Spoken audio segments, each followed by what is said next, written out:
I'm sitting at the Pierce Bridge in Buffalo in the duty-free parking, and what I did was they sent me back to the same place where I dropped off the straight truck, and I picked up a big crate. You can see it in my mirror. So it's a big crate, 9 feet tall, 11 feet 6 inches wide, weighs about 45,000 pounds. Goes to a tire place. So from what I understand, it's one of those presses. It's called curing press. Curing press. And they use it for when they work on tires. And I was supposed to be in Oshawa at 2 o'clock. Now it's already 11, and from here it's about, I think, 3-4 hours, but my customs paperwork is not ready. Next to me is another heavy hauler, Kenworth T800 Equipment Express. It's the same setup as my truck, 4-axle truck with a traditional lift axle, but this guy has even a smaller sleeper than me. And so he has one crate, just a tandem double drop, and then there's another guy over there.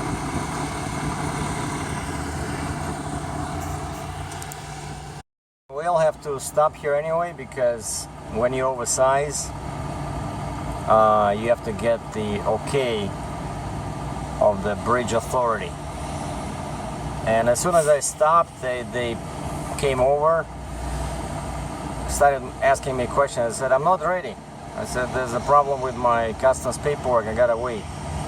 And they said, okay, turn on your rooftop light when you're ready, and we'll let you, you know, we'll set things up. And they said, how wide are you? I said, 11.6. Weight? I said, about 90,000 pounds gross. Okay, so let us know when you're ready.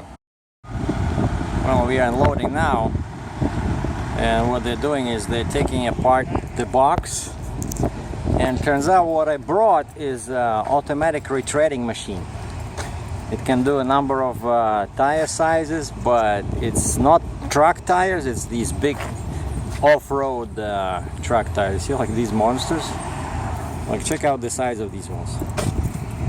That's me, right? 5'11". That's the tire. The tire is like me with the hand. And that's what that machine does. That machine basically revives these tires. But the facility here, they don't have such big forklifts like the ones that loaded me in the port, but they do have a crane inside the shop which is rated for 25 tons.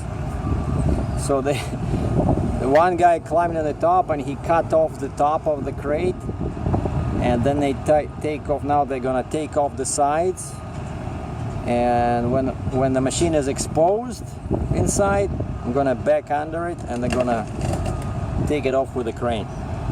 And one side is down.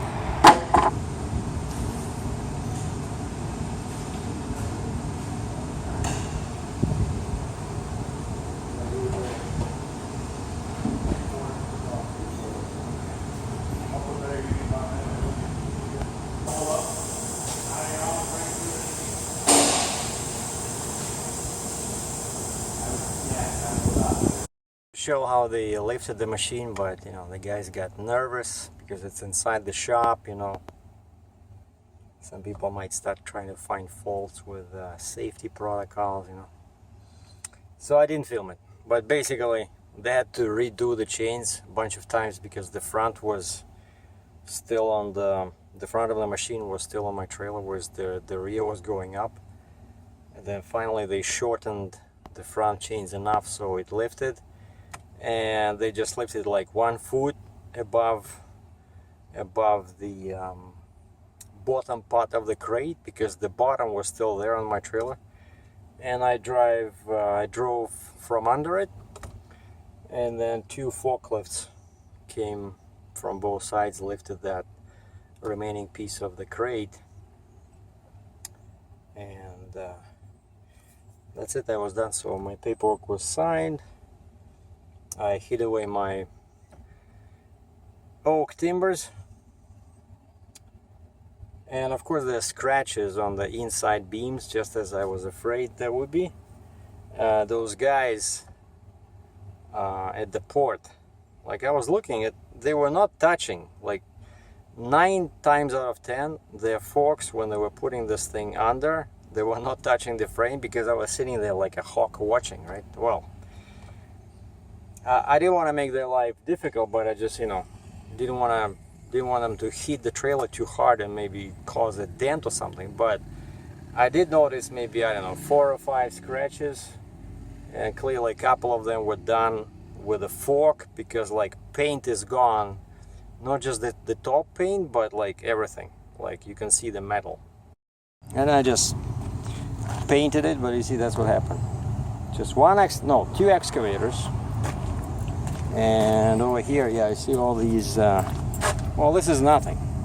This is, see, you can still see the paint, but over here, that's a fork. And there was another side here. Another impact somewhere here. See, like this. No, there's nothing you can do. This. So basically, I really need to invest into some good blocks. Or at least now I have this. That's what I bought at the port. I asked the guy for 6-inch tall. He gave me, I think these are like 4, right? Because they're the same. This is 4x4. It's probably the same. Yeah, see. So he gave me 6x4. I thought he'd give me like 6x6, but it's pretty strong wood. I can definitely use it. But I need to find something like oak, you know, 8x8 or 6x6, like 2 feet long. Otherwise, I won't feel very happy, because, you know, on a new trailer, when you see stuff like this. But anyway, so I made some money. The load is delivered. No serious damage to the trailer. This is all cosmetic. So now time to go home. And today is Friday. And lucky for me, I already have a load for Monday. So out of US. Like right now I'm in Canada, right? Just need to drive across Toronto. I'm in the eastern part of Toronto. It's the town is called Oshawa. They have a couple of no, they have one big GE factory here, car factory. And now I just have to drive 136 kilometers, or roughly 80 miles, to my home area in Cambridge. And then Sunday I'm leaving and I'm heading into US empty, 250 miles into Pennsylvania, because we found a great load. It's a piece of steel, 86,000 pounds, 86,000 pounds, 40 metric tons. And I'm going empty there, and I'm just bringing it right back. And the money's, it pays enough to do that, because it's only 500 miles total. So I only get 1 day off, Saturday, tomorrow.